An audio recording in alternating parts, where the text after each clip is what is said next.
Guys, help us! Quickly like the video, leave a comment, and watch it until the end, or we might fall straight into the lava. Hello, everyone. Imagine you're stuck in an abandoned pizzeria where danger lurks at every turn. The main goal is to escape this creepy place. But be careful. The terrifying chef Papa Pizza is on your trail, cooking up his horrible dishes from human parts. Yes, you heard that right. This will be a true test of your agility and wits. Welcome to our channel, friends. It's your sheriff's Labrador and my trusty partner Dobie, back with you again. Today we have something special. We are embarking on an exciting adventure in a Roblox mode called Escape from Papa Pizza's Pizzeria. Dobie, tell everyone what challenges they'll face. Oh yes, guys. You'll face puzzles, traps, and the need to quickly run away from this crazy chef. But don't worry, Labrador and I will be there to help you every step of the way. Ready for an incredible adventure? Then get comfortable, gather your courage, and let's see if we can escape Papa Pizza's Pizzeria together. Oh no, Labrador, where's the light? It seems Papa Pizza is after us. Hide, Labrador. We need to act quickly and precisely because Papa Pizza is right on our heels. Oh, guys, he's right behind us. Do you see those scary eyes and that creepy apron? Papa Pizza is cooking his horrible dishes and wants to add us to the menu. We need to find a way out urgently. Exactly, Labrador. Listen carefully, guys. To save ourselves, we need to find a hole in the floor and jump into it. It's our only chance to escape this crazy chef. Let's move quickly. We don't have much time. We did it, guys. We're safe for now, but stay alert. There are always new challenges ahead in this game. Thanks for being with us, and until the next adventure. Whew, that was scary, but we made it. Subscribe to our channel, like our videos, and leave comments about what modes you'd like to see next. And now we are... Yes, in the stinky sewers. Oh, the smell here is terrible. But we have no choice, guys. To get out of here, we need to climb through a hatch. The problem is, Papa Pizza is waiting for us up there. Exactly, Labrador. The hatch leads directly to the bathroom, and Papa Pizza is already there, ready to catch us. But we have a plan. First, we need to find the hatch and climb up carefully. Then we'll try to outsmart him. I see the hatch ahead. Be careful and watch your step to avoid traps. Dobie, do you think we can outsmart Papa Pizza? Of course, Labrador. We need to be smarter and faster. Guys, as soon as we climb through the hatch, be ready to act quickly. We need to figure out how to bypass Papa Pizza and escape. Let's try. Here's the hatch. I see it. Is everyone ready? Climb carefully and quietly. Just like that. We're almost there. Oh no, he's here! Run, guys, faster! We need to find a way out of this bathroom and avoid Papa Pizza. Labrador, where to next? We got through that scary web. But how did Papa Pizza turn into Papa Spider? Oh no, we stepped on a spike. We'll have to start over. Now we're navigating through a spiked trap. We have to be very careful not to get caught in them. Yes, Dobie, this is definitely not a place you want to get stuck. Watch your step, guys, and stay away from those menacing spikes. We can handle this together. Stay close. After this trap, another challenge awaits us. We'll have to do parkour over old pipes that could collapse at any moment. Be careful, guys, and help each other out. Once this was an excellent establishment where all the animals of the city came for the best pizza. But something happened, and now Papa Pizza has closed his pizzeria and become incredibly evil. They say his secret recipe was stolen, and since then, he lost all interest in cooking. We're here to find out what happened and try to escape this creepy place. Yes, Labrador, you're right. This place is filled with an atmosphere of eerie abandonment. Papa Pizza was famous for his recipes, but after the theft, he completely changed. Now the pizzeria is not a place of joy, but a labyrinth full of dangers. We must be careful.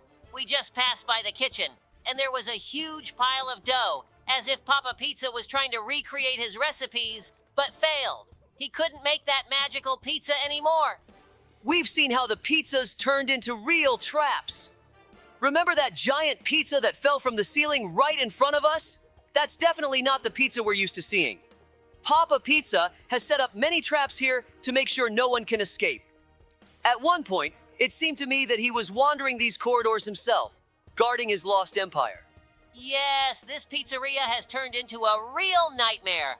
We went through the kitchen, and there were pizzas with teeth. Something incredible. And those pizza boxes that open and try to grab you certainly don't add any confidence. Papa Pizza clearly doesn't want anyone to get out of here alive. His malice has soaked every corner of this place. Now we've reached the main hall and everything is turned upside down. Broken tables and chairs, scattered ingredients, everything indicates that a real chaos happened here. Papa Pizza, losing his secret recipe, transformed from a kind chef into a real monster. We have only one option left. Find a way out of this madness and try to restore the pizzeria's former glory. I agree, Labrador. We've overcome many challenges, but the most important one is ahead. Papa Pizza may be evil, but we've proven time and again that we can handle any difficulties. Let's keep moving to escape this place and perhaps help Papa Pizza find his former self. Friends, I want to share a very secret story with you. It all started when we received several strange reports from the residents. They claimed they had seen a living pizza that moved on its own and seemed to have its own plans. At first, we thought it was a joke, but when the number of reports increased, it became clear that something unusual was going on. Dobie and I decided to check out these reports and went to the location where the most calls were coming from. When we arrived at the scene, we were greeted by frightened residents pointing to Papa Pizza's pizzeria. It looked normal, but something was off. We cautiously entered and immediately noticed unusual tomato sauce marks on the floor. We followed these marks and ended up in a storeroom where we were in for a real surprise. There was a huge living pizza moving around and making strange noises. We realized it wasn't just alive, but also aggressive. It turned out that this living pizza was the result of an experiment gone wrong by Papa Pizza. He had wanted to create the most delicious and unique pizza in the world by adding rare ingredients and a special magical seasoning to his recipe. But something went wrong, and the pizza gained its own consciousness and the ability to move. Moreover, it decided that it could become the ruler of the city and take control. Dobie and I realized we needed to act quickly to stop it. We began to devise a plan to neutralize the living pizza. It was important not only to stop it, but also to ensure that something like this wouldn't happen again. We remembered that the magical seasoning could be neutralized by adding certain ingredients to the pizza. In search of these ingredients, we turned to our friends in the city, and soon we had everything we needed. The hardest part was getting close to the pizza to add the ingredients, but our teamwork and determination helped us succeed. After several attempts, we managed to neutralize the living pizza. It lost its movement and became just an ordinary pizza. We returned it to Papa Pizza and explained what had happened. He was shocked and promised not to use magical ingredients again. The city regained its peace, and all the residents were grateful for our rescue. This story was an important lesson for us about how experiments can be dangerous if you don't know when to stop. We realized that our job is not just to protect the city from external threats, but also to prevent internal problems. From now on, we will always be more careful with any unusual events, so that such incidents won't happen again. We finally made it out of that pizzeria. These challenges were pure hell. Pizzas with trap flavors, trampolines throwing us into endless nightmares. But now, even more adventures await us. The forest. And it seems Papa Pizza hasn't forgotten about us. He's still on our tail. We need to find a way out through these dark trees, or we'll end up in his clutches forever. This forest is really creepy, Labrador. It's as dark as a basement, and I can hear something rustling in the bushes. We've survived the pizzeria traps, but this will be even harder. The key is finding those trash bins with fences. I'm sure that's our only chance to escape. We need to climb, jump, and then we'll be able to get away from Papa Pizza. Do you hear that? It's him! Papa Pizza won't back down. He's chasing us, and we need to move fast. Those trash bins with fences are our way out. But no matter how hard we try, this forest feels endless. We'll have to jump and hope that the next trash bin is the one that will lead us out. No shadow or sound will stop us, Labrador. We've already gone through the horrors of the pizzeria, so this forest is just another obstacle on the road to freedom. The key is not to lose our heads. We're almost there. Let's jump over the fence and break free from this forest like real sheriffs. Here it is, the spot. We're at the last trash bin. This is our chance, Dobie. We need to jump straight into the darkness, but I believe there's an exit there. Let's go. We did it, Labrador. Just a few more steps, and we're safe. Papa Pizza didn't catch us, which means we're free again. See you soon, friends. Here we are, friends. The pizzeria is behind us, and the forest too. We've gone through all these trials, and despite Papa Pizza trying to catch us, we broke free. I hope you enjoyed our adventure and didn't forget about us while we were running away from that giant pizza. The day started peacefully. Dobie and I were sipping our morning coffee at the station, getting ready for our usual patrol. The streets were quiet, the citizens were going about their daily routines, and nothing seemed out of the ordinary. But everything changed when the phone rang. On the other end, we heard the trembling voice of a kindergarten teacher from Happy Tales Daycare. She was gasping in terror, almost screaming. The daycare has been taken over. A giant dinosaur broke through the entrance, roaring and not letting the children out. Then, the call was abruptly cut off. Dobie and I exchanged glances. No questions asked. We jumped into our patrol car and sped off toward the daycare at full speed. On the way there, I tried to make sense of what I had just heard. A dinosaur? Was this some kind of joke? But the fear in the teacher's voice was too real for it to be a prank. When we arrived, all doubt disappeared. The entrance door was smashed, part of the fence was crushed, and scattered toys, torn books, and children's backpacks littered the ground. And most importantly, standing right in front of the building was a massive green dinosaur. Its skin glistened under the sun, and its red eyes gleamed menacingly. It swayed its tail as if listening to the sounds around it. From inside the daycare, we could hear the terrified cries of children. The situation was critical. The first thing we did was assess the area. Behind the playground slide, a small group of children were huddled together, trembling. They needed to be evacuated immediately. The dinosaur noticed us and let out a deafening roar. The ground trembled beneath our feet. It stepped forward, scraping the ground with its massive claws. I took a step forward, drawing its attention. Meanwhile, Dobie started sneaking around from the other side. Our plan was simple. One distracts, the other gets inside. The dinosaur didn't give me a break. It suddenly lunged at me, but I jumped back just in time. We had to move fast. While Labrador kept the monster occupied, I sneaked around to the back entrance. The door was locked, but through the window, I saw the teachers and children huddled in a corner. I knocked gently, signaling that I was here to help. One of the teachers opened the door, and I saw the little ones clutching each other, whimpering in fear. They told me that the dinosaur had appeared out of nowhere. It had simply smashed through the fence and started roaring, trapping everyone inside. I gestured for them to stay quiet. We needed to get them out unnoticed. Meanwhile, I continued dodging the dinosaur's attacks. Then, I noticed something strange. A panel with buttons was glinting on its neck. This dinosaur was mechanical. Someone was controlling it. But who? And why? I didn't have time to think. I had to keep it away from the building while Dobie evacuated the children. I banged loudly on a metal trash can, drawing the dinosaur's attention. It turned its head toward me, growled, and took a step forward. I led the children out in small groups.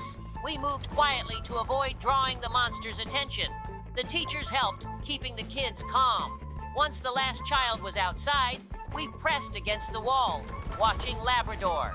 He was skillfully dodging the dinosaur, but he couldn't keep it up forever. Then I noticed a huge water tank on the roof. If we could lure the dinosaur underneath it, we might be able to disable it. I signaled to Labrador. We always understood each other without words. I immediately understood his idea. We had to lure the dinosaur directly under the tank. I took a few steps back, leading the monster toward me. As expected, it followed, roaring furiously. When it was right under the tank, Dobie gave me the final signal. At the last moment, I leaped out of the way. I pulled the lever, and a powerful stream of water came crashing down on the dinosaur. It started jerking and sparking. We held our breath. A few seconds later, it froze, then slowly collapsed onto its side. Silence. Everyone stared at the lifeless monster. The children started clapping. The teachers sighed in relief. We did it!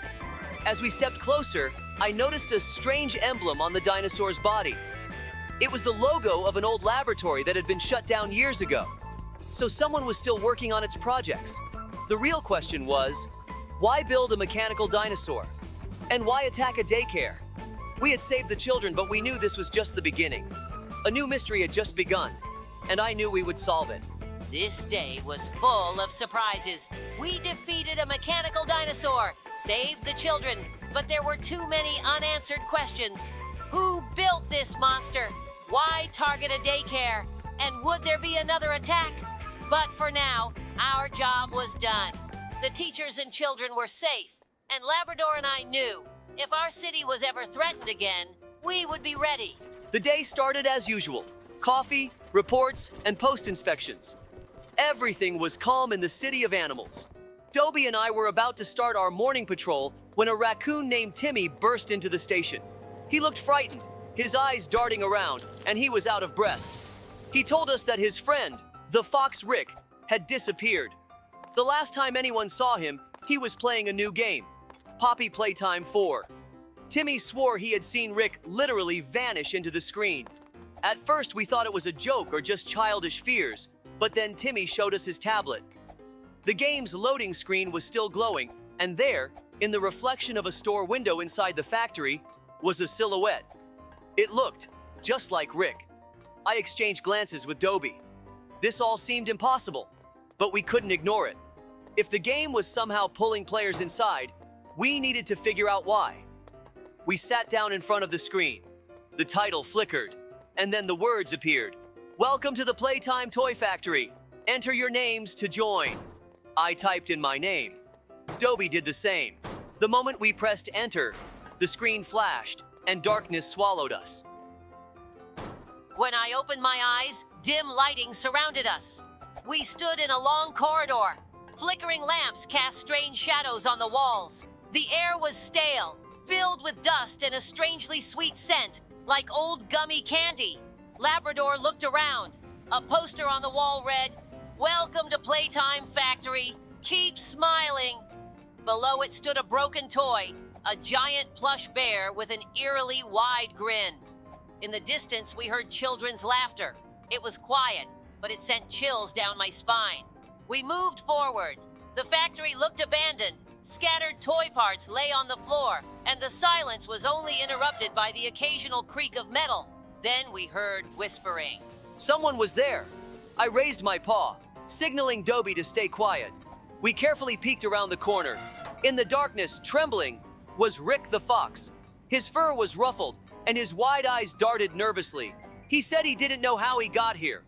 One moment he was just playing the game, and the next he was trapped inside. Since then, he had been hiding because they were coming for him. I wanted to ask who they were, but before I could, a loud crash echoed through the hall. Dust rained from above. We turned sharply. At the end of the corridor, something moved in the shadows. A tall figure with long arms and glowing eyes stood motionless, watching us. It could attack at any moment. I grabbed Rick's paw and pulled him with me. We had to run. We sprinted forward, jumping over debris and broken crates. Heavy footsteps thundered behind us. The creature was chasing us. We darted into a security room and slammed the door shut behind us. Inside, dozens of monitors displayed different parts of the factory. On one of them, I saw the figure wandering the halls. It tilted its head as if sniffing the air. Rick told us this wasn't the only monster. The factory belonged to a strange entity that played with its visitors like they were toys. The only way out was to reach the main terminal and shut down the system. We navigated through the toy assembly line where mechanical arms tried to grab our tails. Then we crossed a storage room filled with eerie stuffed animals that seemed to shift positions when we weren't looking. Finally, we reached the terminal, but there was a problem. A keypad locked the system. Rick remembered seeing a code somewhere, but he couldn't recall where. Then the lights began to flicker. A scraping sound echoed behind us. We turned and saw it. A towering figure resembling a toy clown stepped out of the shadows. Its head tilted from side to side, and a wide, unsettling grin was frozen on its face. I told Dobie to find the code while I stepped forward, trying to distract the monster. I frantically searched, tossing papers and boxes aside. The monster lunged at Labrador, its long arms reaching out. Then I saw it, numbers scrawled on the wall. The first 4 digits are 1987. I ran to the terminal. The creature roared and charged. I barely managed to dodge. Dobie typed the code. First digit, second, third.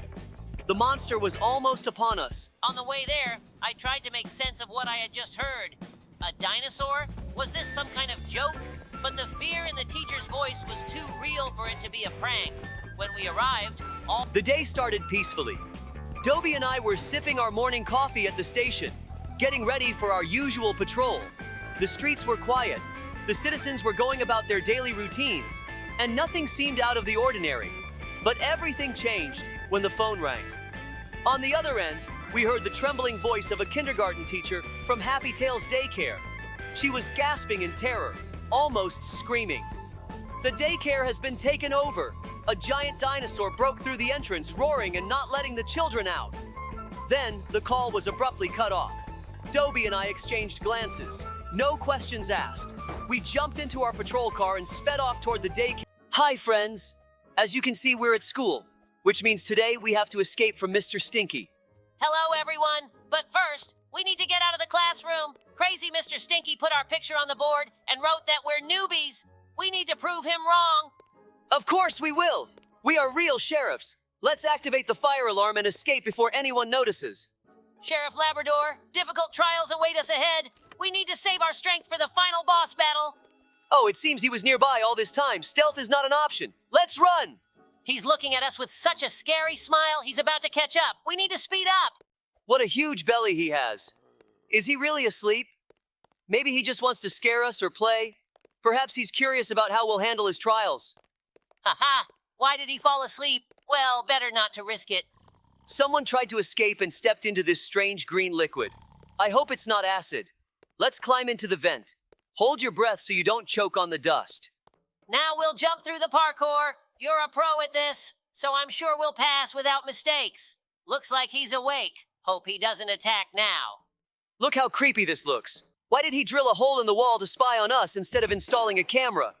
Brr, very creepy. Maybe he thinks this will scare us and we won't be able to continue. Such things don't scare us. We face scarier things. We need to ignore him and focus on the goal. How do we open the gates? Maybe these two buttons will open them. The question is, do we need to press them simultaneously or separately? It will be unfair if the door only opens together. We'll find out soon when we press the second button. How much money and time was spent on creating all these trials? He's really crazy. Why does he need all this? To watch kids cry? Great. The door opened. I think he spent about $1 million in 10 years on all this. But we haven't seen the other trials yet, and they are probably more difficult. Oh, this trial looks familiar. Maybe he wants to learn our weaknesses for the final battle.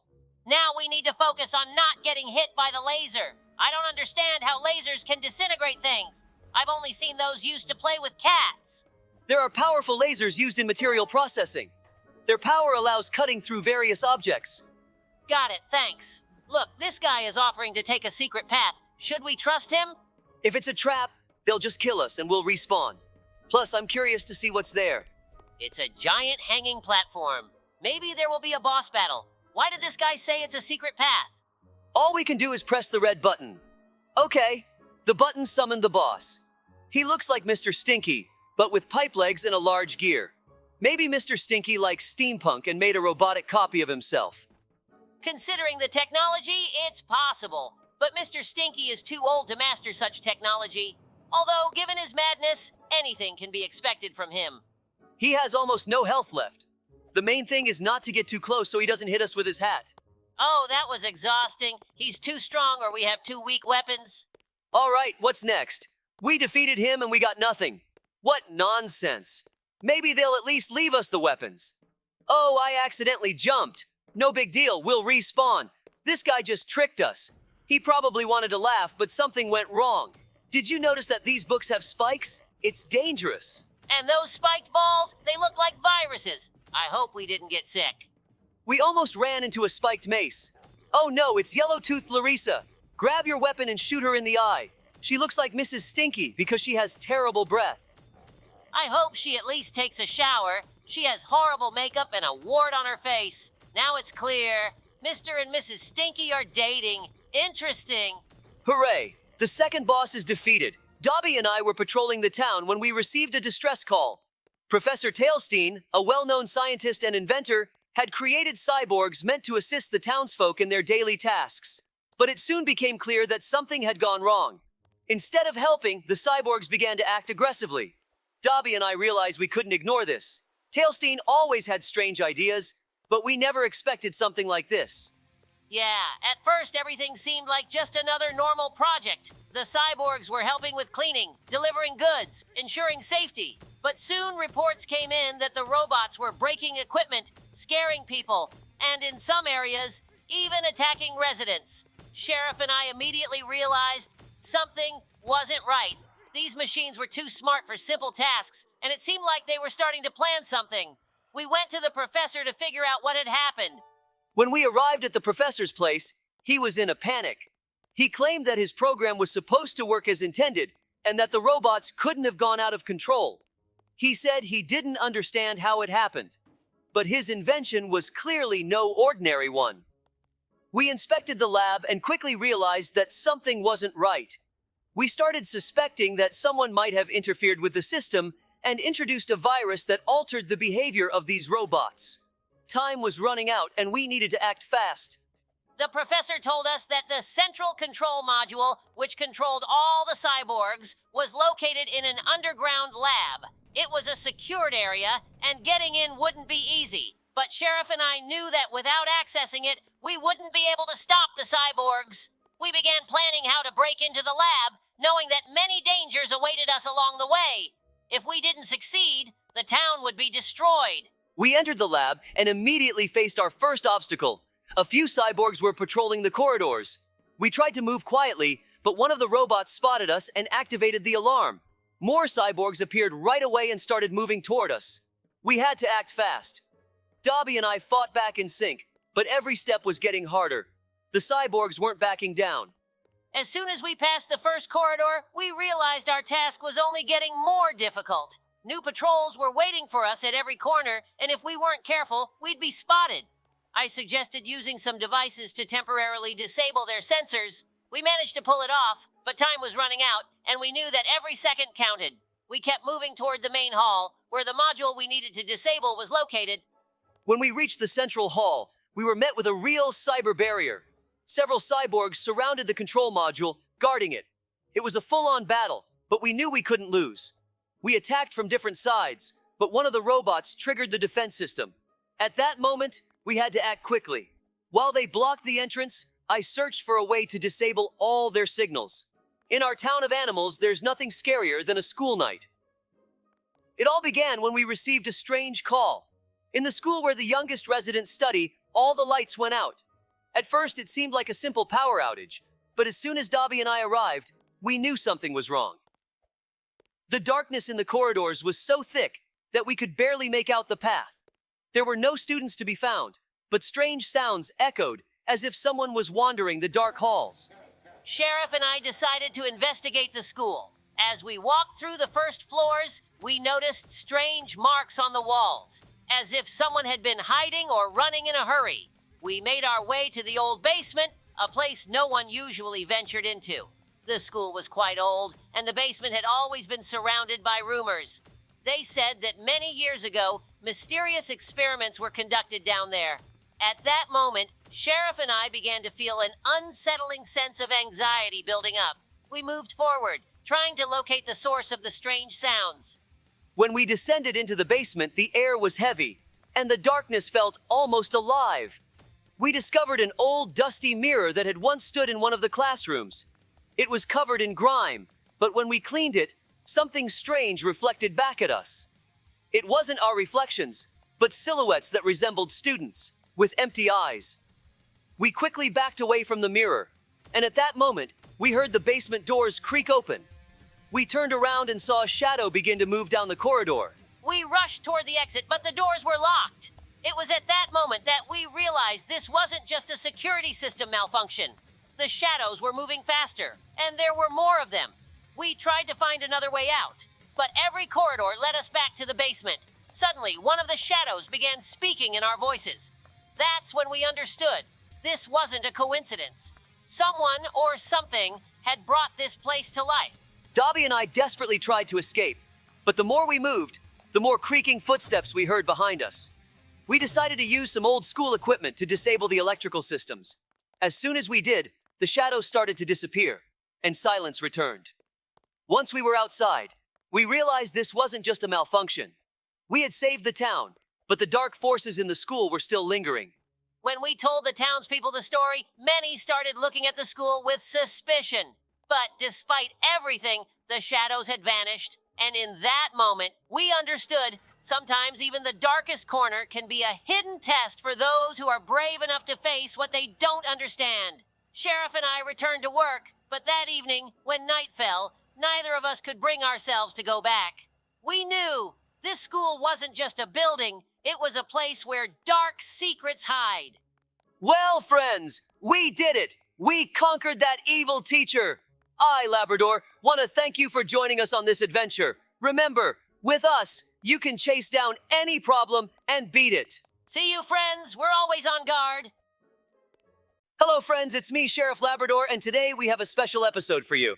Hi, everyone. Yes, Sheriff Labrador, I'm already excited. Together with my loyal partner, Sheriff Dobie, we're going to tell you about the most beautiful and challenging mode in Roblox, Escape the Carnival of Horrors Obby. This mode is simply incredible. You find yourself in a mysterious and eerie carnival, full of dangers and unexpected twists. Let's start from the beginning. As soon as you enter the game, you're greeted by a creepy carnival, dimly lit by lanterns. Dangerous traps and evil ghost clowns patrolling the area are scattered everywhere. Your task is to avoid them at all costs. Exactly. Do you see that red balloon? We need to follow it. In the first stage, you have to be very careful and quick to avoid getting caught by the clowns. I recommend watching your steps closely to avoid traps. Yes, and that's just the beginning. This clown world is huge, and I think we'll be fighting this clown today. By the way, do you know the name of this clown? Write it in the comments, and whoever guesses correctly will get a heart from us on their comment. But inside, it's full of dangerous mechanisms. You must be very attentive and keep moving to avoid getting caught in the traps. We need to get through these rusty pipes. The main thing is not to touch the fire or fall down. We can't forget about the final part, escaping through the horror ride. This is the most challenging part, where you'll have to use all your skills and agility to reach the exit. Friends, this mode is truly amazing. It's not only difficult, but incredibly beautiful. We are sure you'll love it. Right now, we are in the heart of the Carnival of Horrors, in the clown's house.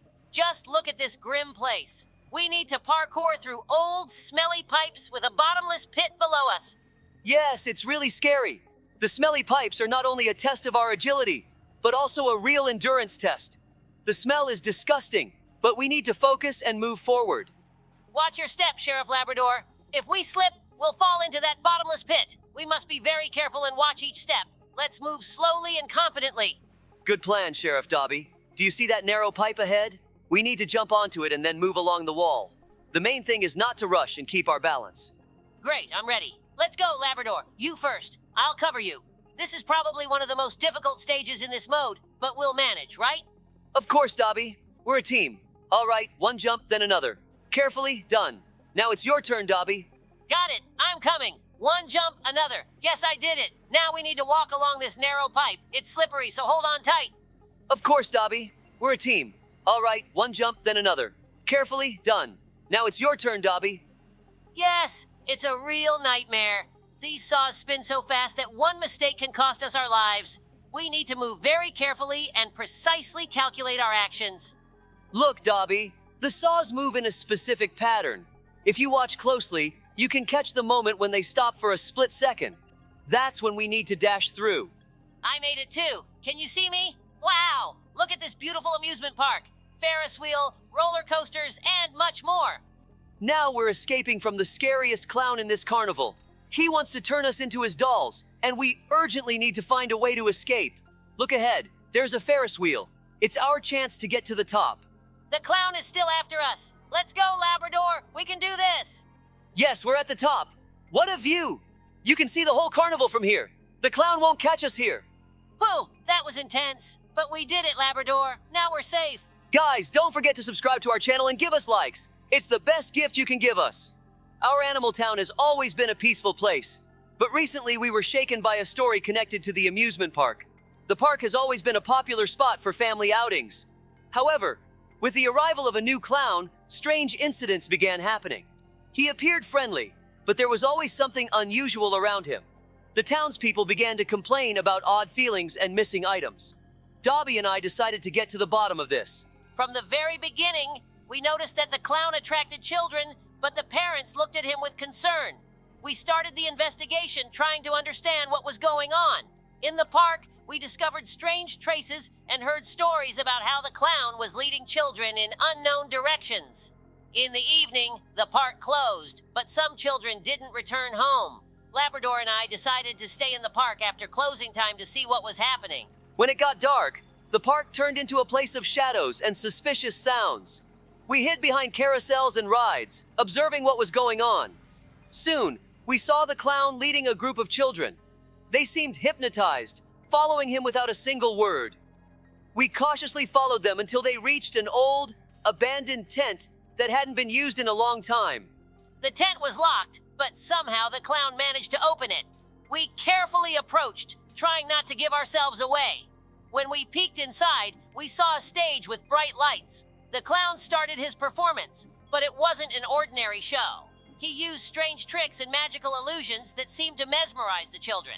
We realized that the clown was using some dark magic to control them. We decided to act quickly. I distracted the clown, pretending I wanted to see the show up close, while Dobie took the children out of the tent. The clown, noticing our presence, became angry. His face twisted into a malicious grimace, and he tried to stop us. But we were already prepared and knew what to do. We used flashlights to blind him and escorted the children to the park's exit. We led the children to a safe place and called for backup. The clown tried to escape, but he didn't get far. When our colleagues arrived, we arrested him and started the investigation. It turned out that this clown was a former magician who had lost his job and decided to use his skills for sinister purposes. Thanks to our efforts, the park became a safe place for family outings again. Labrador and I returned to the station, knowing that we had done an important job. We told the townspeople this story so they would know that even in the safest place, dangers can be hiding. But together, we can overcome any difficulties and protect our town. Recently, a new clown appeared in our town. He was so funny that he immediately became popular. Everywhere he went, people laughed until they cried. He performed street shows, visited people's homes, and entertained both children and adults. Everything seemed fine, but something wasn't right. Dobie and I started noticing that after the clown's visits, people's belongings went missing. At first, it was small things, but each day the number of disappearances grew. We decided to take control of the situation and figure out what was happening. We began to keep an eye on this clown, but he was so sneaky that none of our observers could catch him in the act. He would go into homes, show his tricks, and everyone seemed to forget what had happened. But as soon as the clown left, valuable items were always missing, from watches to jewelry. Sheriff Labrador suggested we find out what was going on, and soon we were in the middle of an investigation. We decided to set up a trap. One night, Dobie and I decided to keep an eye on the clown in person. We put on masks and went into one of the houses where the clown frequently showed up. When he arrived, we began to watch his actions closely. At first, everything went as usual. He entertained everyone with his jokes and tricks. But suddenly, during one of his tricks, we noticed his hand quickly slip behind his back and disappear into the host's pocket. That was the moment of truth. Labrador and I realized that this wasn't just a coincidence. We started watching his hands, and soon we discovered that he was really stealing things while everyone was laughing or distracted by his show. He skillfully used his tricks to secretly take small valuables. We decided to catch him red-handed. When the clown left, we immediately went to the house to check what had gone missing. And, as strange as it seemed, valuable items had indeed disappeared. We gathered our strength and decided to act. The next day, we met with the clown again, but this time, he didn't know we were preparing to expose him. When he started his new trick, we quietly surrounded him. The clown tried to avoid us, but we already knew everything. He realized his trick had been uncovered and tried to escape. But Labrador was faster. We caught him, and it turned out that this clown was a master of pickpocketing, using his popularity to steal from trusting townspeople. After we arrested him, it was revealed that he was a thief, hiding behind the mask of a cheerful clown. But now, thanks to us, he would no longer be able to cause trouble in our town. That's how we exposed this funny clown. He thought he could trick us, but it didn't work out that way. This time, the jokes were over. And now all the town's residents know that we don't joke with anyone who tries to deceive them. Dobie and I are back to patrolling, knowing that even the most amusing incidents can hide dangerous secrets. When we returned to the station, we told the townspeople how important it is to stay vigilant, even when it seems like everything around is 100% safe. The clown thought his tricks would go on forever, but it turned out differently. Labrador and I are proud that we acted in time, and now the townspeople can laugh again without fear. Officer Dobie and I are on the roller coaster, and right before us stands a massive carnival city. We're not just here for fun. We're keeping everything under control. But right in front of us, there's that terrifying clown. Well, friends, the time has come to say goodbye. We hope you enjoyed riding with us on these roller coasters, following our adventures, and of course, staying alert. Until next time, and may your carnivals always be filled with joy, not threats. Goodbye, everyone. Thank you for being with us. Don't forget to keep an eye on your surroundings, because even in the brightest places, mysteries can be hiding. Hello, friends. Today, Dobie and I decided to test our skills in a new obby parkour in Roblox. This mode was designed especially for us. It looks incredible. All the obstacles are as bright as a rainbow, but it seems we're in for a serious challenge. Guys, give us a like right now if you think we can handle it. Hi, everyone. Labrador isn't kidding. These rainbow platforms are stunning, but just try to stay on them. I already tripped on the first rainbow path, and it seemed to laugh at me. I hope we can get through all the levels without any losses. Labrador, are you ready? Of course, I'm ready, Dobie. Although after the first jump, I felt like I was back in puppy school, trying to leap over puddles after the rain. But here, instead of puddles, there are entire oceans of colorful platforms. But honestly, it's so much fun that you forget how difficult it is. I think I'm starting to understand why they made this mode for us, to test how we handle rainbow jumps. Labrador, did you see that narrow platform? It has already become my personal enemy. And these rainbow paths, they're like a rainbow ribbon, except you have to run on it instead of admiring it. Yes, Dobie, this parkour isn't for the faint-hearted. It's funny how we, experienced sheriffs, are struggling with these rainbow stripes, but it sure lifts the spirits. Every time I manage not to fall, it feels like a small victory. Look, I finally jumped over that tricky rainbow. Wow, Labrador, you're a real rainbow master! And I'm here trying not to slide off this spiral staircase. Well, friends, I hope you're enjoying watching us tackle these rainbow challenges. We won't stop until we reach the end. And here we are again, almost at the end of this rainbow course. Friends, this is a real challenge for both of us, but it's so much more fun to go through all these obstacles together with you. I hope our falls and funny moments bring a smile to your face. Absolutely! Every fall is an opportunity to start over and, of course, a reason to laugh. I just slid off this slippery rainbow path again, but I feel like I'm starting to become a real parkour master. Rainbow parkour has definitely become our new favorite game. What other Roblox maps would you like to see on our channel? Leave a comment and make sure to hit the like button. Our animal city has always been famous for its green parks and cozy streets, but one morning everything changed. I woke up to see that the rain had turned rainbow-colored. Everything around, from trees to cars, was painted in bright, shimmering colors. The water in the river became multicolored, and even the food in the stores took on rainbow hues. Our homes and buildings looked as if they had been painted with a magical brush. It was beautiful, but unnatural. Dobie and I realized that this was not just a natural phenomenon, but something more mysterious and possibly dangerous. At first, we thought it was the work of some prankster or scientist like Professor Colorful, but it soon became clear that the reason was much more serious. We began our investigation and discovered that this was something new and unknown. We received reports from residents who had seen strange creatures resembling horned horses flying over the city. Then it became clear we were under attack by unicorns. These mythical creatures wanted to take over our city, and their power could change the entire environment. As it turned out, the unicorns didn't just want to decorate our city. They wanted to transform it completely for their needs. We began looking for a way to communicate with them to understand their intentions and prevent a possible catastrophe. We found their leader, a majestic white unicorn named Astrid.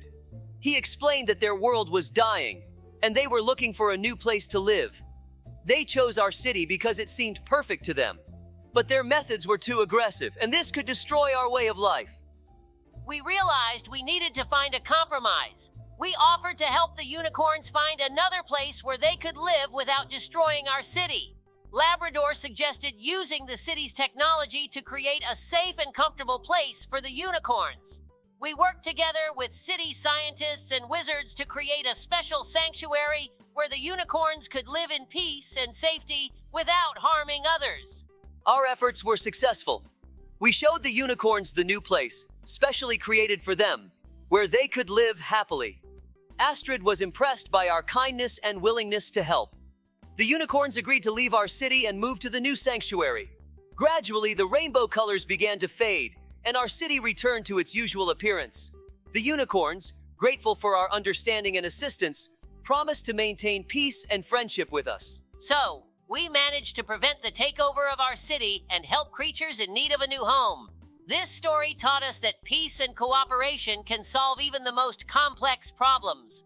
The townspeople were happy to see the familiar colors return, and were proud that we had dealt with such an unusual threat. Our city became calm again, but we will always remember the Rainbow Day when unicorns attacked us. Recently, a true champion arrived in our city, a leopard named Speed. He was known in the neighboring towns for his outstanding results in races and sprints. His arrival was a real sensation. In honor of this, we decided to hold a city competition to see who the fastest among us really is. Our streets were filled with excitement and anticipation, but the most determined one turned out not to be me, but Dobie. He was set on winning, despite his usually calm nature. Dobie was sure he could beat the leopard. Of course, I couldn't pass up the chance to show my speed, but I knew that I couldn't just beat a champion like the leopard without something special to give me energy. At the store, I found some energy drinks and started drinking them. At first, it seemed like a simple way to get extra strength, but with each sip, I felt my energy increasing. I was filled with confidence that I could win. Everything was ready for the start of the competition. We began with a light warm-up, and I noticed that Dobie started to look a little unusual. His eyes were sparkling, and his behavior became much more energetic. He was determined. But when the race started, no one expected him to run so fast. Dobie not only caught up with all the participants, but at one point, he almost matched the leopard's speed. And in the end, he overtook him. Everyone was in shock. Even I, the sheriff, who was always confident in our city, couldn't believe my eyes.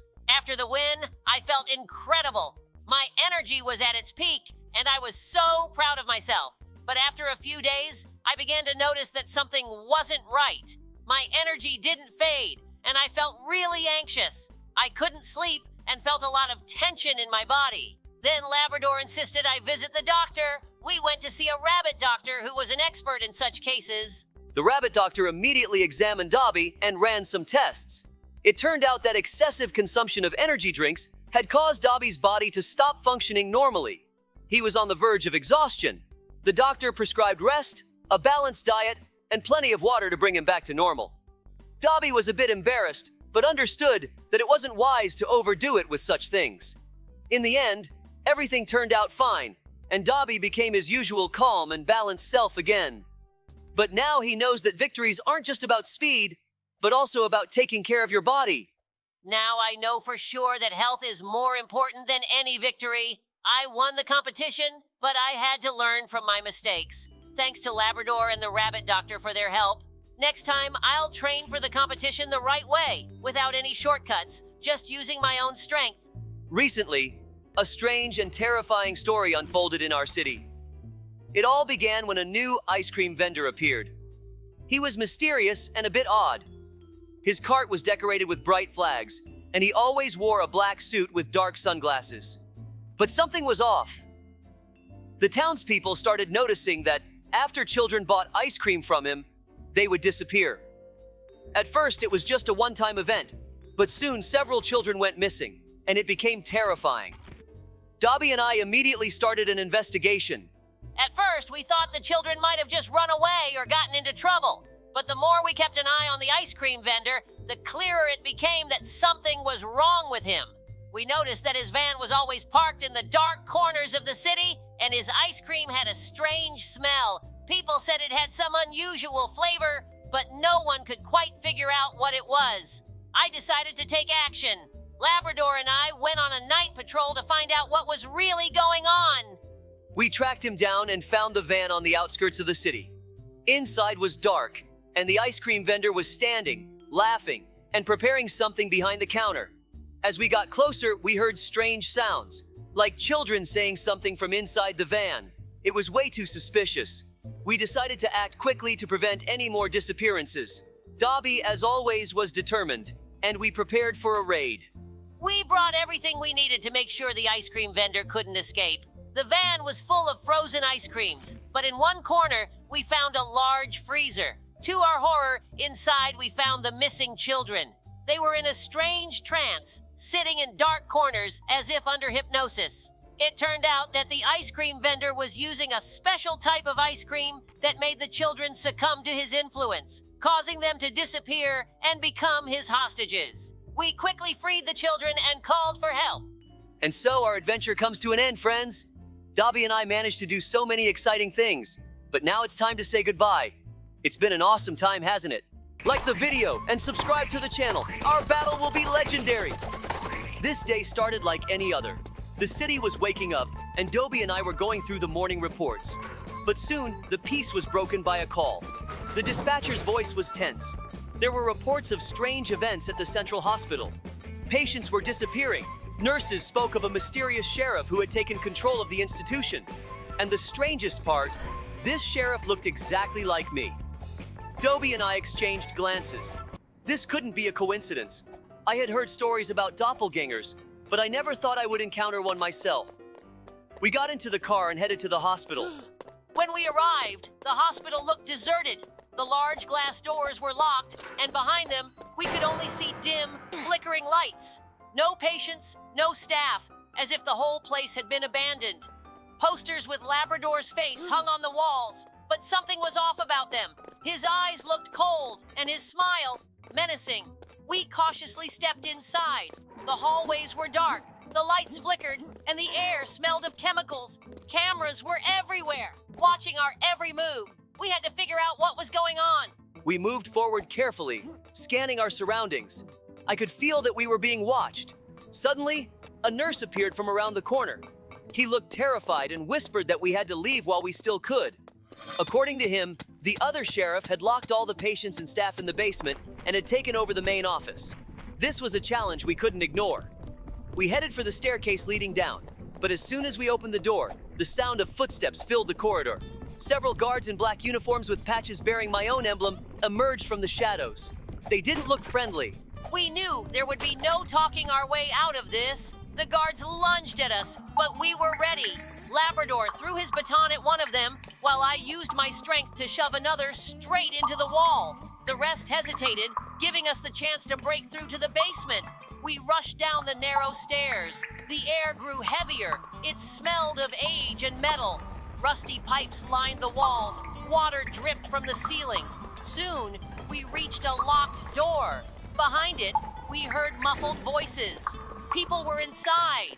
The door was secured with a massive lock. I glanced around and spotted a toolbox. Grabbing a crowbar, I swung hard at the lock. It gave way with a screech. The door burst open, revealing dozens of frightened but unharmed patients and doctors. They ran toward us, begging to be saved from the false sheriff. I told them to stay put until we dealt with the main threat. We had to find my double.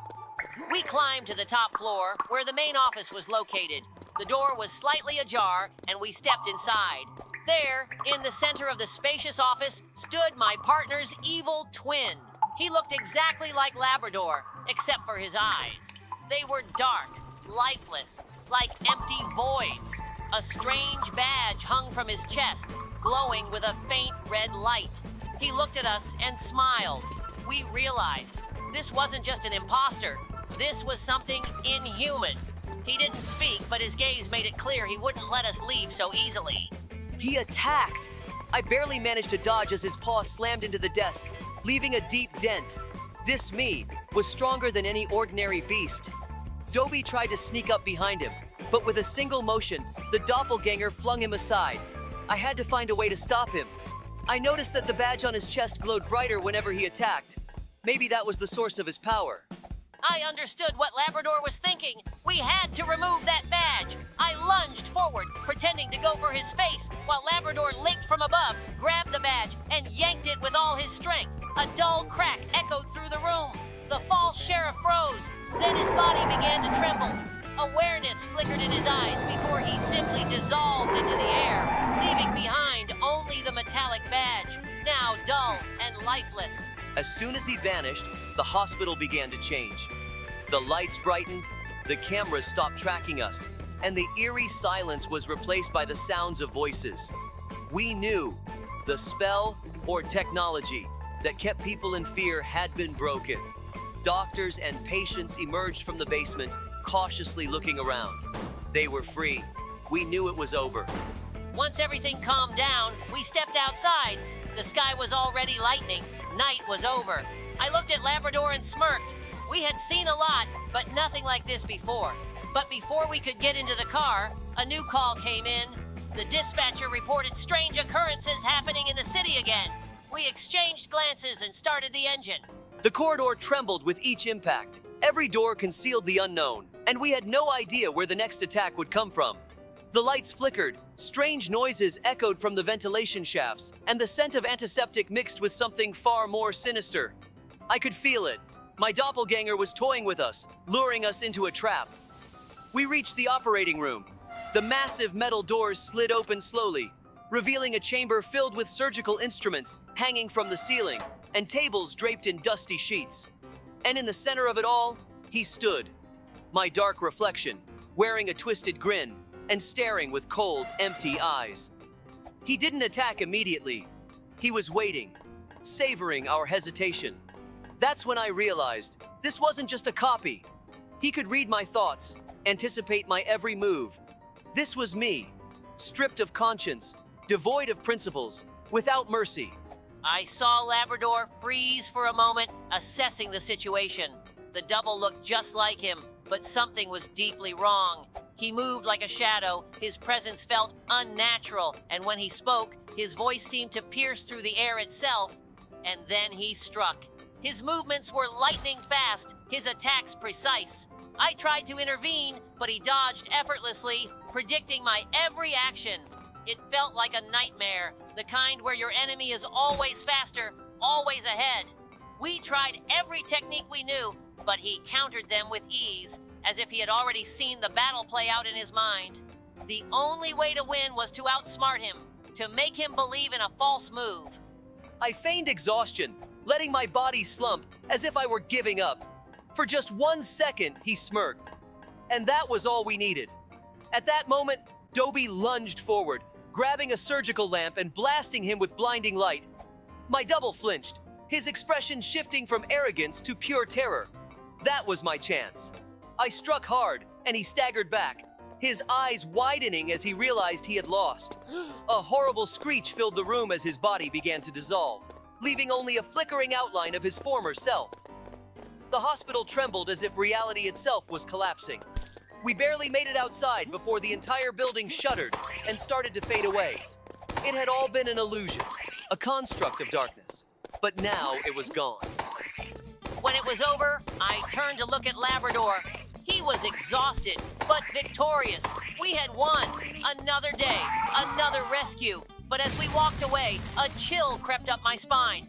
For a split second, in the reflection of the hospital's glass doors, I swore I saw him. As we stepped outside, the hospital behind us began to vanish, dissolving like mist into the night air. It felt like waking from a nightmare that had finally ended. I took a deep breath, trying to steady myself. Dobie patted me on the shoulder, a silent confirmation that we had done everything we could. But something gnawed at me. I knew my double was gone, but was he truly gone? His smirk, his movements, they had been too real to simply disappear. Questions swirled in my mind, but for now, there were no answers. I glanced around. The city carried on as usual, unaware that just moments ago, we had battled an entity that could have destroyed not only us, but the very fabric of reality itself. I wanted to say something reassuring, but before I could, the dispatcher's voice crackled over the radio. Another call, another nightmare. I sighed, exchanging a knowing look with Labrador. Looked like rest wasn't in our near future. We jumped into the car and headed toward the next anomaly. I drove through the dark city streets, but my thoughts kept drifting back to the hospital. In the rearview mirror, for a brief moment, I saw a familiar face. My face, but with that same sinister smirk. I blinked quickly, and it disappeared. I wasn't sure if it was just exhaustion or something more. Maybe my double hadn't disappeared completely. Maybe he was just lying in wait, biding his time to return. When we arrived at the next call, the dark building of the city library loomed before us, shrouded in thick fog. The day started peacefully. Dobie and I were sipping our morning coffee at the station, getting ready for our usual patrol. The streets were quiet, the citizens were going about their daily routines, and nothing seemed out of the ordinary. But everything changed when the phone rang. On the other end, we heard the trembling voice of a kindergarten teacher from Happy Tales Daycare. She was gasping in terror, almost screaming. The daycare has been taken over. A giant dinosaur broke through the entrance, roaring and not letting the children out. Then, the call was abruptly cut off. Dobie and I exchanged glances. No questions asked.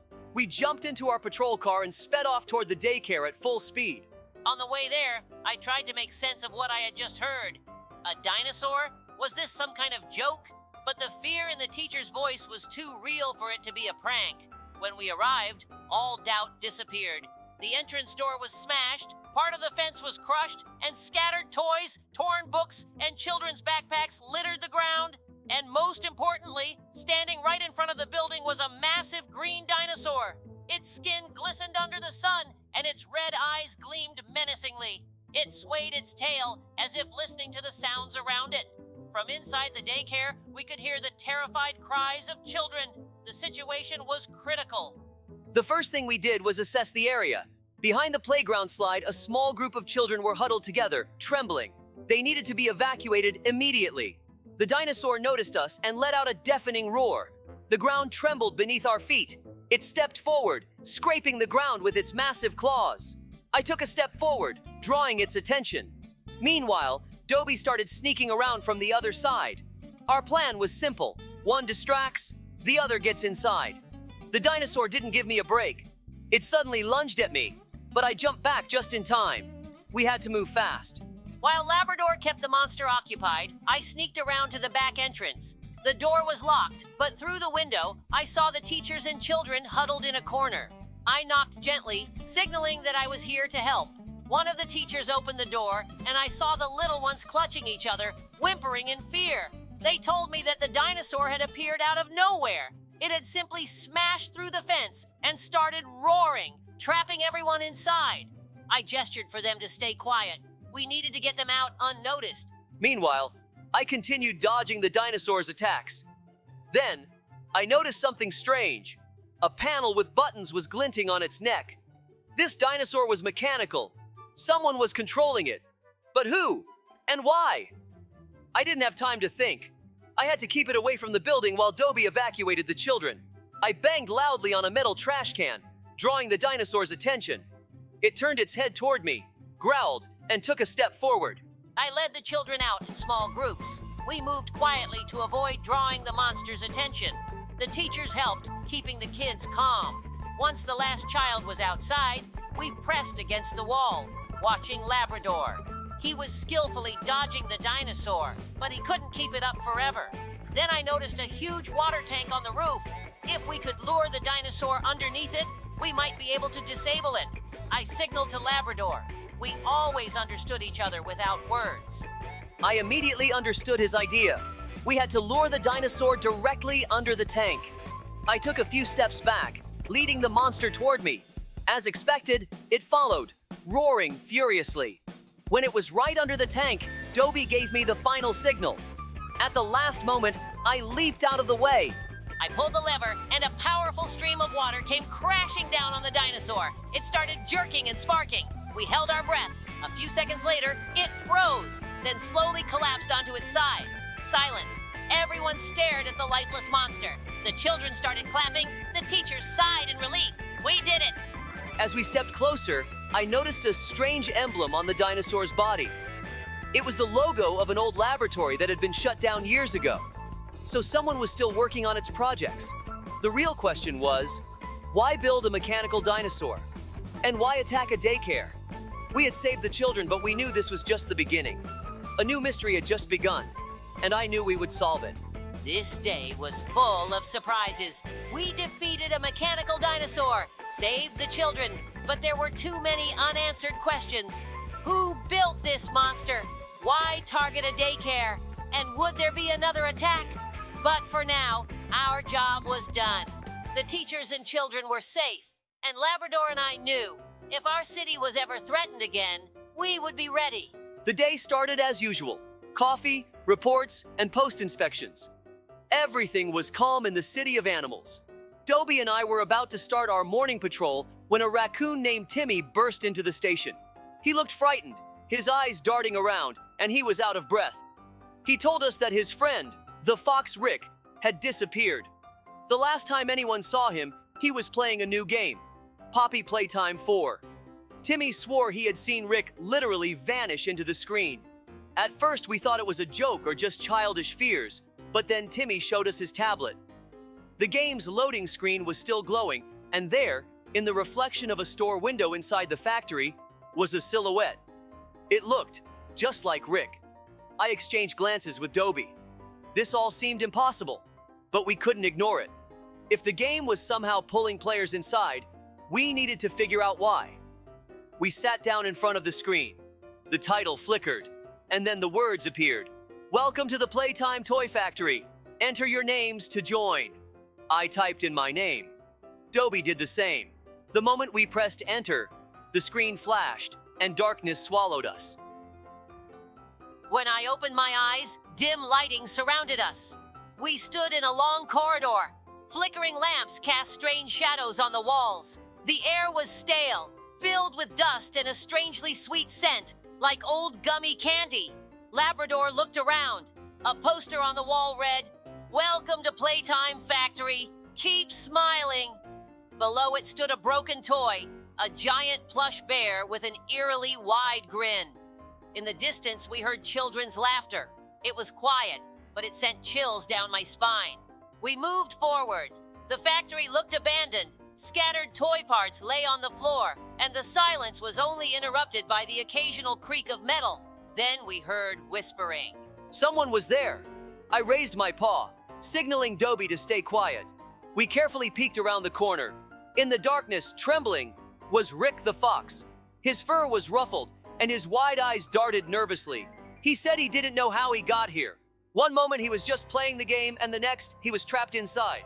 Since then, he had been hiding because they were coming for him. I wanted to ask who they were, but before I could, a loud crash echoed through the hall. Dust rained from above. We turned sharply. At the end of the corridor, something moved in the shadows. A tall figure with long arms and glowing eyes stood motionless, watching us. It could attack at any moment. I grabbed Rick's paw and pulled him with me. We had to run. We sprinted forward, jumping over debris and broken crates. Heavy footsteps thundered behind us. The creature was chasing us. We darted into a security room and slammed the door shut behind us. Inside, dozens of monitors displayed different parts of the factory. On one of them, I saw the figure wandering the halls. It tilted its head as if sniffing the air. Rick told us this wasn't the only monster. The factory belonged to a strange entity that played with its visitors like they were toys. The only way out was to reach the main terminal and shut down the system. We navigated through the toy assembly line where mechanical arms tried to grab our tails. Then we crossed a storage room filled with eerie stuffed animals that seemed to shift positions when we weren't looking. Finally, we reached the terminal, but there was a problem. A keypad locked the system. Rick remembered seeing a code somewhere, but he couldn't recall where. Then the lights began to flicker. A scraping sound echoed behind us. We turned and saw it. A towering figure resembling a toy clown stepped out of the shadows. Its head tilted from side to side, and a wide, unsettling grin was frozen on its face. I told Dobie to find the code while I stepped forward, trying to distract the monster. I frantically searched, tossing papers and boxes aside. The monster lunged at Labrador, its long arms reaching out. Then I saw it, numbers scrawled on the wall. The first 4 digits are 1987. I ran to the terminal. The creature roared and charged. I barely managed to dodge. Dobie typed the code. First digit, second, third. The monster was almost upon us. On the way there, I tried to make sense of what I had just heard. A dinosaur? Was this some kind of joke? But the fear in the teacher's voice was too real for it to be a prank. When we arrived, The day started peacefully.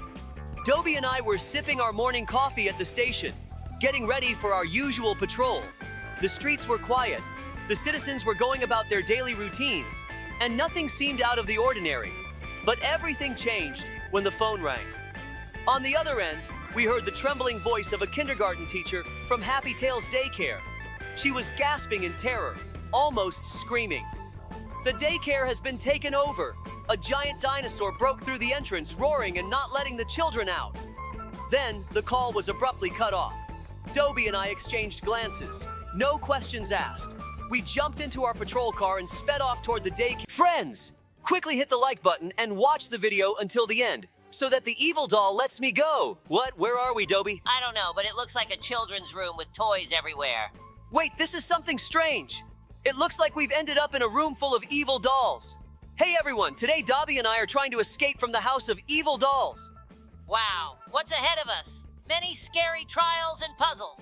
Our goal is not just to get out, but to defeat the evilest doll. Look at this room. It has a strange atmosphere, kind of like childhood memories.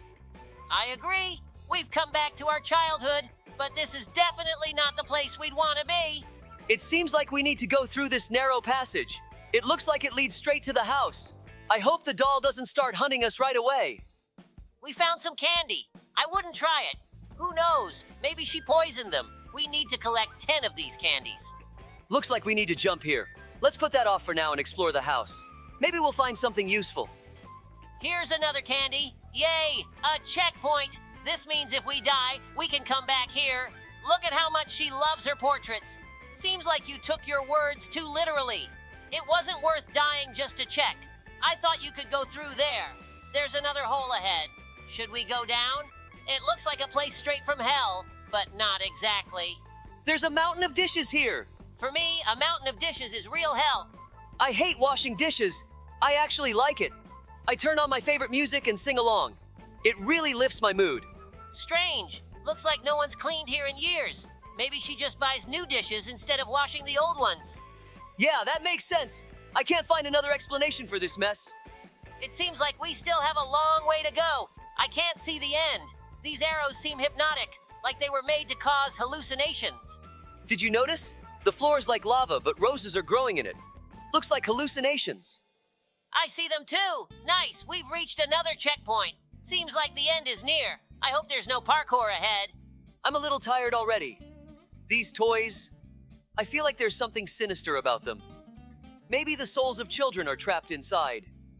Brr, creepy. By the way, did you know that the toys in the game Poppy Playtime aren't actually bloody, but a mix of red poppy? I've been studying the plot of this game recently. It's pretty interesting. No, I didn't know that. I'll have to check it out sometime. But look, we've been tricked. This isn't the end. However, I can see a house in the distance. Looks like we need to head there.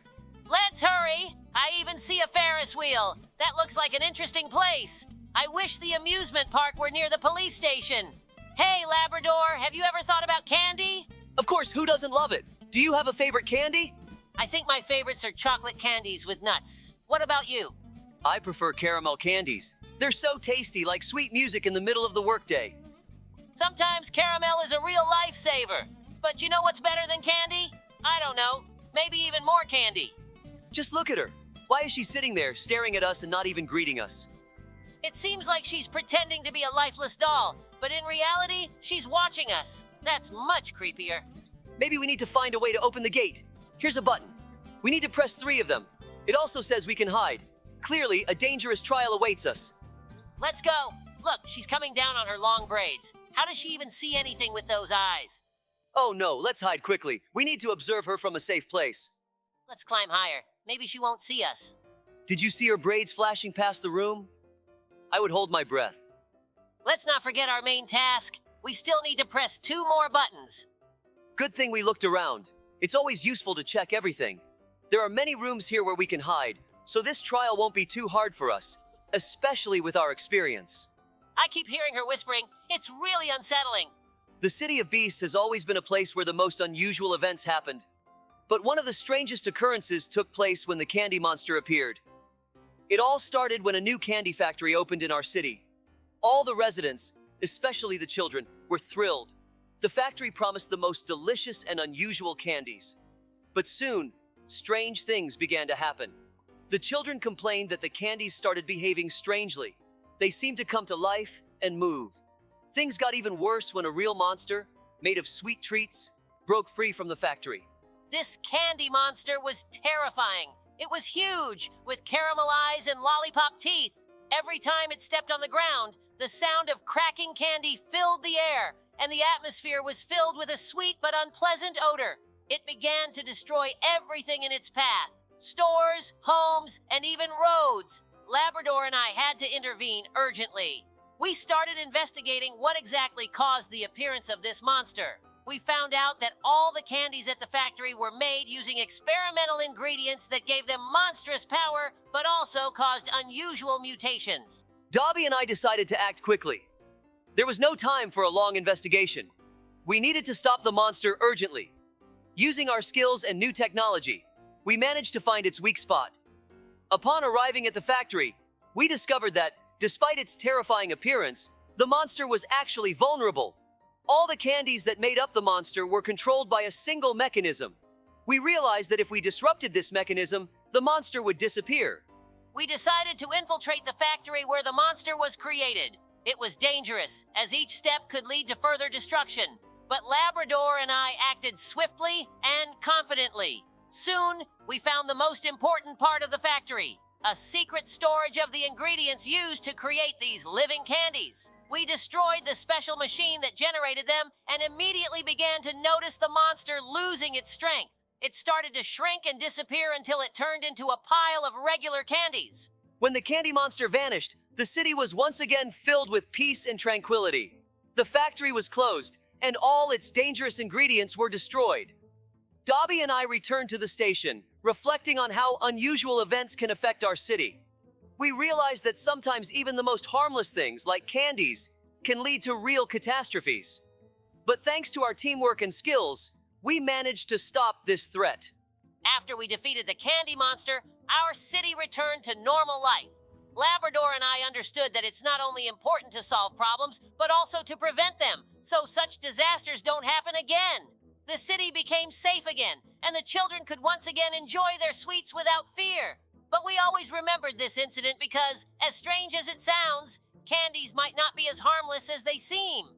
In our city of beasts, there has always been no shortage of unexpected events, but one day something truly unusual happened.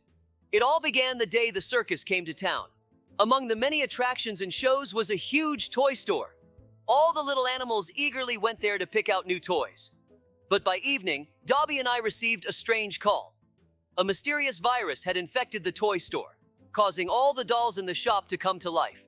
They began to move and speak, and some of them became aggressive, causing panic among the children and parents. When we arrived at the scene, the situation was already under control, but the tension in the air was palpable. We saw the dolls in the shop's windows one by one, standing up and crawling out. Some of them looked friendly, but others, not so much. They started marching through the city, scaring the residents. It was clear that this virus, which had infected the toys, was far more serious than we had thought. Instead of delighting children, the dolls had become a threat to the whole community. Labrador and I immediately began our investigation. It turned out that the virus that turned the toys into living beings was the result of an experiment by a scientist who once worked with circus dolls, trying to create robots that could mimic living creatures. He had accidentally created something that developed self-awareness. These dolls were no longer just toys. They began to think and make decisions. Some of them didn't like being mere toys for children, and they decided they needed more freedom. Realizing that we were up against not just ordinary toys, but sentient beings, Labrador and I decided to proceed with caution. We started tracking the dolls' every movement, but they were too fast and agile. We needed to find a way to stop the virus that had brought them to life, or else they could take over the entire city. We set up special equipment to investigate how the virus worked, and soon discovered its source, a strange control panel hidden at the center of the toy store. We quickly infiltrated the store, and with the help of special devices, we disabled the control panel. But, unfortunately, the virus had already spread so much that even without a control source, the dolls kept moving. However, when we activated the program to neutralize the virus, the dolls began to slow down and eventually stopped altogether. It felt like a miracle, but we knew that it wasn't just about defeating these animated toys. We also needed to figure out how to prevent similar incidents in the future. Once all the dolls had returned to being just toys, Labrador and I went back to the station to assess the damage and analyze how we could prevent such situations. We realized that even the most harmless things, like dolls, can lead to big problems if they're not properly controlled. But the most important thing was that we had prevented a disaster and restored safety to the city. That's it, friends. We finally defeated the evil doll queen. This battle was a real challenge. See you soon, friends. To all my followers tuning in tonight, I need you to understand. This isn't a ghost story or a campfire tale to scare the young raccoons before bed. This is a true account of what happened that night when the sky tore open over Animal Town and everything we thought we knew about our world cracked. The day began like any other. Morning sun warmed the storefronts. Squirrels zipped between trees with the energy only squirrels possess. And the bakery's usual line of hungry early risers curled around the corner, waiting for Mrs. Otter's honey twist rolls. I was on patrol near the North Bridge, just checking on the new safety rails the beavers had installed last week. Dobie was posted by the lake, where the kids often sneak off to skip class and splash around. Routine, familiar, peaceful, until the clouds stopped moving. I don't mean they drifted lazily or thickened for rain. I mean they froze. One moment, a breeze was nudging the leaves. The next, everything halted. The birds stopped mid-flight. The cicadas went silent. Even my radio crackled and died. Not with static, but with nothing. A perfect, weightless silence.